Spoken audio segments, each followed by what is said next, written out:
ठंड में गरीब बेघर परिवार। माँ रोटी बन गई तो मुझे जल्दी से दे दो ना। ओए नानू तू चुप करके बैठ जा।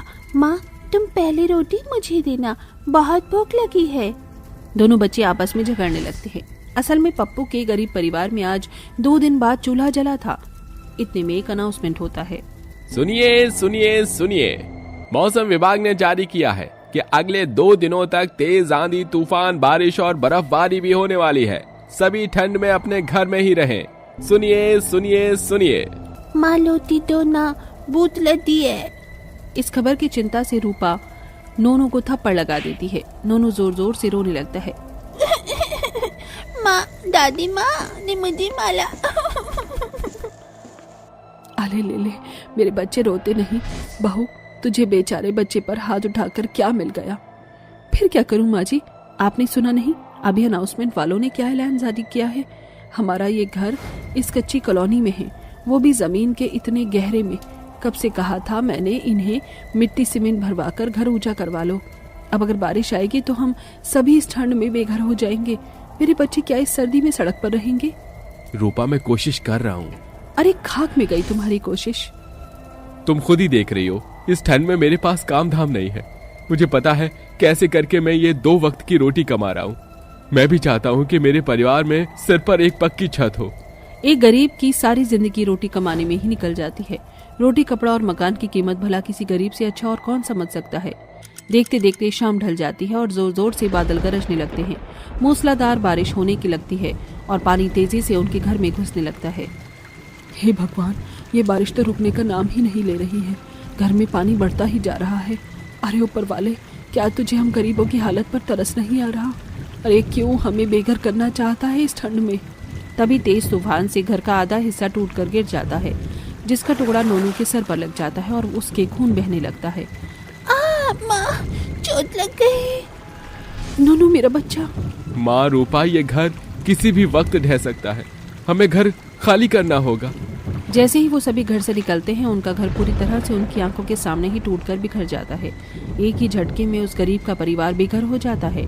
थोड़ी देर में बारिश थम जाती है और सभी ठंड में सड़क पर चल रहे थे। माँ, बहुत ठंड लग रही है। मेरी चप्पल भी घर में ही छूट गई थी। सड़क बहुत ठंडी है। ये ले मेरी बच्ची, मेरी चप्पल पहन ले। काफी दूर चलने के बाद वो सभी सड़क पर बैठ जाते हैं। देखते ही देखते शाम ढल जाती है और शाम के 5-6 बजते ही रात हो जाती है। चारों ओर बर्फीली धुंध छा जाती है। पूरा परिवार हाथ पांव मोड़कर बैठ जाता है। एकदम खून जमा देने वाली कड़ाके की ठंड पड़ रही है। अरे ऊपर वाले, तू सारी परीक्षाएं हम गरीबों से ही क्यों लेता है? गरीबी भी हम गरीबों को दिखाता है, बेघर भी हमें ही करता है। देखते ही देखते रात बीत जाती है और बर्फ पड़ने लगती है। ठंड के मारे दोनों बच्चों के दांत किटकिटाने लगते हैं। माँ, पिताजी घर चलो ना, इस सड़क पर बहुत सर्दी लग रही है।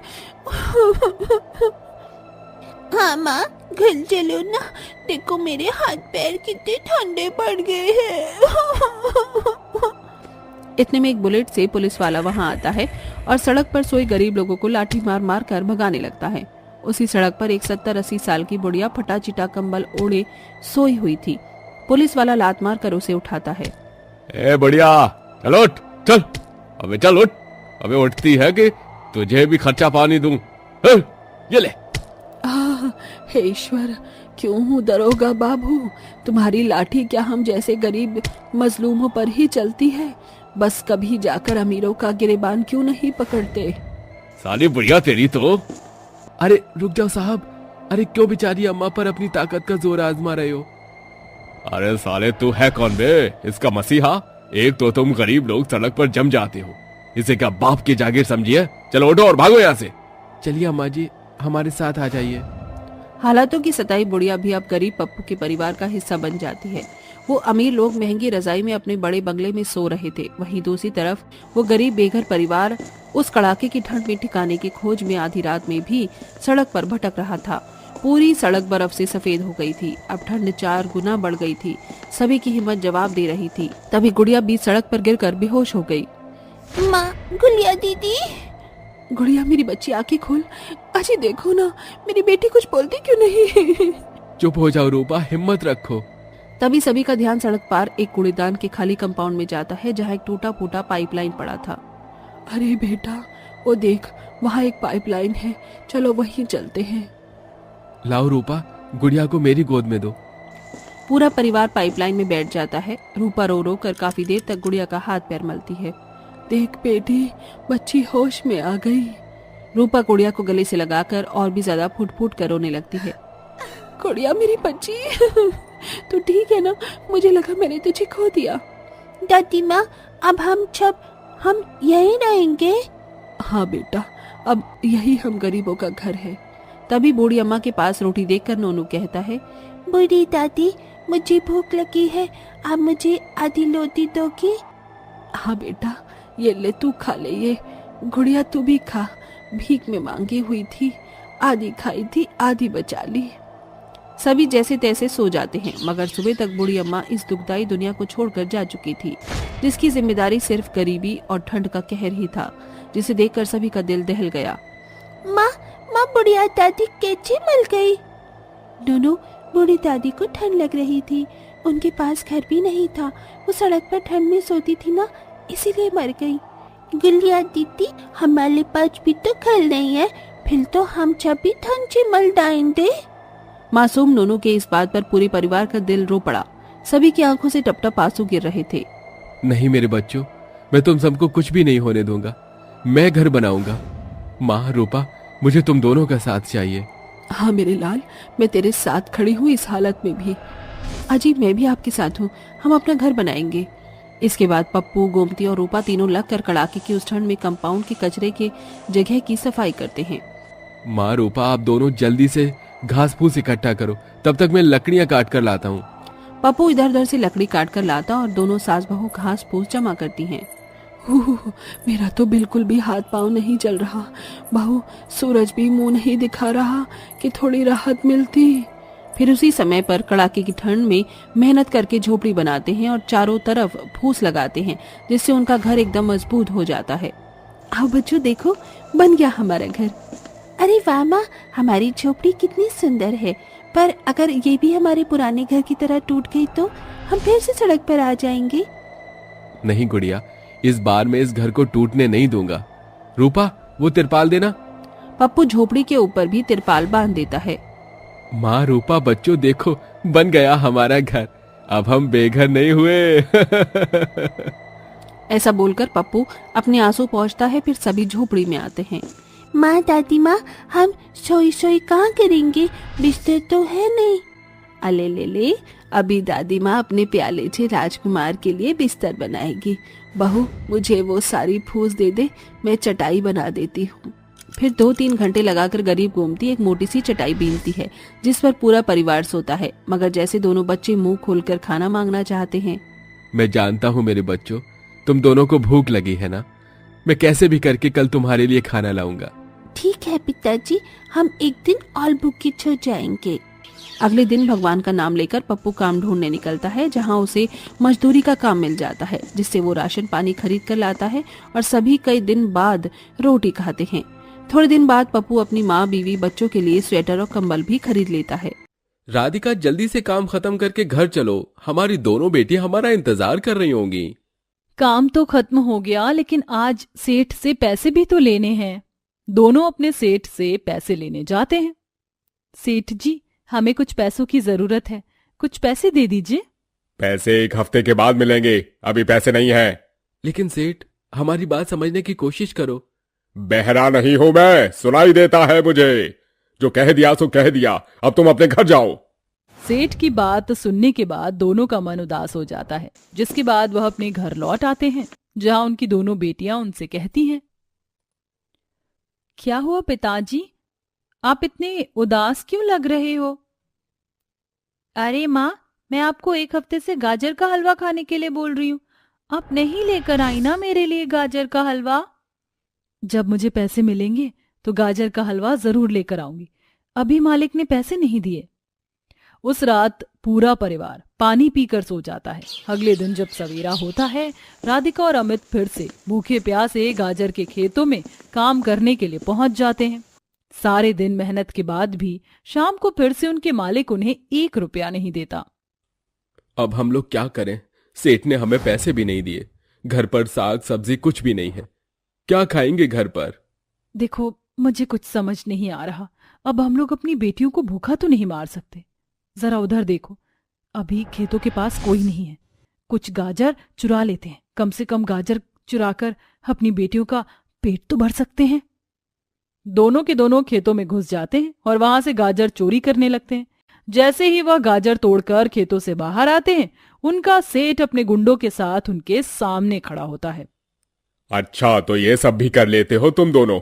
अरे मैंने नहीं सोचा था कि तुम दोनों इतने नीच हो कि मेरे खेतों में ही चोरी करने लगोगी। अभी बताता हूं तुम्हें।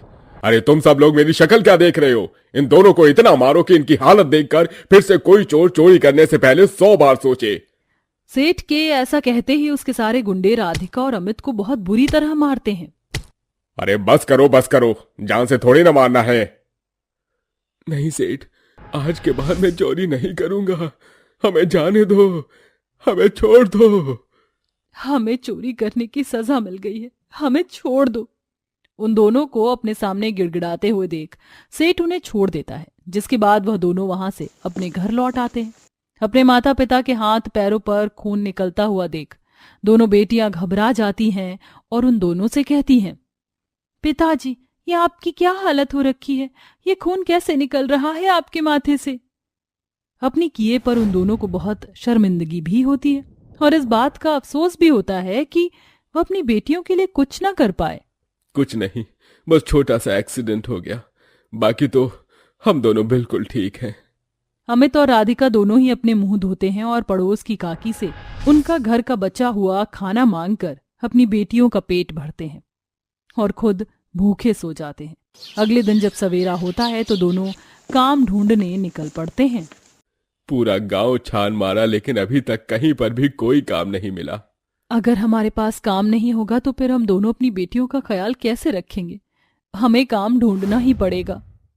सुबह से शाम हो जाती है, लेकिन यहाँ से वहां धक्के खाते ही रहते हैं। घर वापस लौटते समय रास्ते में अचानक से राधिका की तबीयत बहुत ज्यादा खराब हो जाती है। बिना कुछ खाए पिए रहने की वजह से उसे चक्कर आ जाते हैं और वो वहीं बेहोश हो जाती है। राधिका, उठो उठो ना, क्या हो गया तुम्हें? भगवान, कोई मेरी मदद करो। अमित अपनी पत्नी को देखकर घबरा जाता है। तभी वहां पर एक बहुत बूढ़ी औरत गाजर का ठेला लेकर पहुंच जाती है। बेटा, क्या हो गया तुम्हारी पत्नी को? ये कैसे बेहोश हो गई? सब कुछ ठीक तो है ना? क्या बताऊं अम्मा जी, कई दिनों से कुछ नहीं खाया है। मेरी बेचारी पत्नी ने इसी के चलते उसकी हालत खराब हो रही है।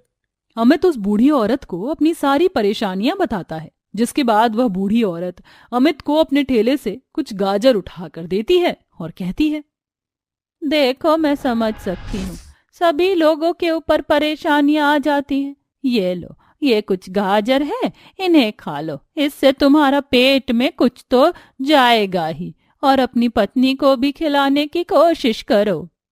जैसे ही अमित वह गाजर खाता है, वह अपने आप को पर्वत आजाद तंदुरुस्त महसूस करता है। वहीं वह उस गाजर में से गाजर अपनी पत्नी को भी किसी तरह खिला देता है, जिसके बाद उसकी पत्नी भी बेहोशी हालत से उठ खड़ी होती है और अच्छा महसूस करती है। अम्मा, आपने हमारी मदद की, आपका बहुत बहुत शुक्रिया। अगर आज आप ना होती तो पता नहीं हमारा क्या होता। नहीं, जिसकी मदद करने वाला कोई नहीं होता, भगवान उनकी मदद करने के लिए मुझे अक्सर भेज देता है। मुझे लोगों की मदद करना बहुत अच्छा लगता है। वैसे भी मेरी गाजर बिक तो रही नहीं है। रुको, मैं तुम्हें कुछ गाजर पन्नी में डाल कर दे देती हूँ। वह बूढ़ी औरत पन्नी में कई सारी गाजर भरकर उन दोनों को दे देती है। ये लो, ये तुम्हारे काम आएगी। अपनी बेटियों को खिला देना, कम से कम वह बेचारी भूखी तो नहीं रहेंगी। अमित और राधिका दोनों वह सभी गाजर ले लेती हैं और उसके बाद घर लौटने लगते हैं। रास्ते में आते आते उन्हें एक कूड़े के ढेर के पास चमकीली चीज नजर आती है। जी, वहां पर कुछ चमक रहा है, रुकिए जरा मैं देखकर आती हूँ। राधिका ऐसा कहने के बाद कूड़े कचरे के पास जाती है और चमकीली चीज को निकाल कर देखती है। वह एक बहुत सुंदर चमकदार कढ़ाई होती है। ये कढ़ाई तो बहुत सुंदर है, चलो हम इसे घर लेकर चलते हैं। आज इसी के अंदर इन गाजर का हलवा बनाकर अपनी बेटियों को खिला दूंगी, उन्हें बहुत अच्छा लगेगा। हाँ, तुमने बिल्कुल सही कहा। वैसे भी हमारे घर में एक भी कढ़ाई नहीं है। पता नहीं कैसे कोई इतनी सुंदर प्यारी कढ़ाई को फेंक सकता है। अमित और राधिका दोनों वह कढ़ाई अपने घर ले आते हैं, जिसके बाद राधिका मिट्टी का चूल्हा बनाती है और उसके ऊपर उस कढ़ाई को रख देती है। इसके बाद वो उसके अंदर बूढ़ी औरत की दी हुई गाजर को डालती है। अब बनेगा ना स्वादिष्ट गाजर का हलवा। राधिका के इतना कहते ही उस कढ़ाई के अंदर बहुत स्वादिष्ट और खुशबूदार गाजर का हलवा तैयार हो जाता है, जिसमें पहले से ही सब कुछ होता है। ऐसा कैसे हो सकता है? अभी तो मैंने इस कढ़ाई को चूल्हे के ऊपर रखा ही था और अचानक से इसके अंदर गाजर का हलवा प्रकट हो गया। हाँ माँ, आपने बिल्कुल सही कहा, ये तो मैंने भी देखा आपके पास खड़े होकर। कहीं ये मेरे मन का कोई वहम तो नहीं? पहले इस गाजर के हलवे को किसी और बर्तन में निकालती हूँ, फिर अपने मन के वहम को दूर करूंगी। राधिका ऐसा कहने के बाद कढ़ाई से सारा गाजर का हलवा दूसरे बर्तन में निकालती है और कढ़ाई दोबारा चढ़ाकर उसके अंदर गाजर डालती है। उसके गाजर डालते ही उसमें ऑटोमेटिकली गाजर का हलवा तैयार हो जाता है। अरे अमित जी, कहाँ हो आप? जल्दी से यहाँ पर आओ, देखो ये तो चमत्कार ही हो गया। अमित जैसे ही भागता हुआ रसोई में आता है, वह चूल्हे पर कढ़ाई के अंदर बहुत स्वादिष्ट गाजर का हलवा देखता है, जिसे देखकर वो बहुत खुश होता है। तभी उसकी पत्नी जादुई हलवे के बारे में अपने पति को सब कुछ बताती है। ये कैसे हो सकता है? क्या पहले मैं ये हलवा खाकर देख सकता हूँ? इसकी बात सुनकर राधिका उसे जादुई हलवा परोस देती है और उसके साथ अपनी दोनों बेटियों को भी। इसके बाद वह तीनों जादुई हलवा खाकर कहते हैं, इतना स्वादिष्ट जादुई हलवा तो मैंने जिंदगी में पहले कभी नहीं खाया होगा। ये तो सच में बहुत ही लाजवाब और स्वादिष्ट है। सही कहा पिताजी ने, ये तो सच में बहुत स्वादिष्ट है। राधिका भी गाजर का हलवा खाती है, उसे भी गाजर का हलवा बहुत ही टेस्टी लगता है। तभी उसका पति अमित उससे कहता है, हमारे पास ही जादुई कढ़ाई गाजर है, तो क्यों ना हम गाजर बेचने का काम ही कर लें। लोग ये जादुई हलवा खाएंगे तो खुशी के मारे पागल हो जाएंगे और हमारी अच्छी खासी दुकान भी चलेगी। आप तो बिल्कुल सही कह रहे हो, कल से ही जादुई हलवा बेचना शुरू करेंगे। उस रात वह सभी पेट भर के जादुई हलवा खाकर सो जाते हैं। अगले दिन जब सवेरा होता है, राधिका सुबह सुबह समय से उठ जाती है और चूल्हा जलाकर कढ़ाई उसके ऊपर रखती है, जिसके बाद वह कढ़ाई में गाजर डाल देती है। गाजर डालते ही कढ़ाई में ढेर सारा गाजर का हलवा तैयार हो जाता है। तभी अमित एक बड़ा सा पाटिल लेकर आता है। देखो, मैं धर्मेश भाई से उसका बड़ा वाला पाटिल मांग कर लाया हूँ। इसे मैं गाजर का हलवा ले जाकर हम गांव-गांव बेचेंगे, क्योंकि हमारे पास कोई ठेला नहीं है। कोई बात नहीं, थोड़ी सी मेहनत लगेगी, लेकिन हम लोग मेहनत करके पैसा कमा लेंगे। राधिका ऐसा बोलने के बाद कढ़ाई के अंदर गाजर डालती है और जैसे ही गाजर का हलवा तैयार हो जाता है, वह गाजर को पतीले में भर लेती है। ऐसे ही वह पूरा पतीला गाजर का भर के अपने सर पर रख लेती है। तो वहीं दूसरी तरफ उसका पति अमित दुकान से डिस्पोजल के बर्तन ले आता है, जिसके अंदर वो लोगों को गाजर का हलवा रखकर बेचते हैं। गर्मा गर्म गाजर का हलवा खा लो, ठंड में ऐसा गाजर का हलवा आपको कहीं नहीं मिलेगा। इसकी खुशबू से ही आप सभी लोग पागल हो जाओगे। क्या सच में? अरे आप गाजर का हलवा बेच रही हो, इसकी खुशबू तो सच में बहुत अच्छी है। क्या मुझे 10 रुपए का गाजर का हलवा मिल सकता है? हाँ हाँ, क्यों नहीं, जरूर मिलेगा। आओ, मैं तुम्हें गाजर का हलवा देती हूँ। राधिका सर के ऊपर से पतीले को नीचे रखती है और उसमें से हलवा निकालकर एक डिस्पोजल के बर्तन में डाल देती है, जिसके बाद वह उसे बच्चों से 10 रुपए लेती है और उन्हें गाजर का हलवा दे देती है। इसी प्रकार वह गाजर का हलवा सभी को बहुत पसंद आता है और इसी तरह वह अपनी परेशानी दूर करते हैं।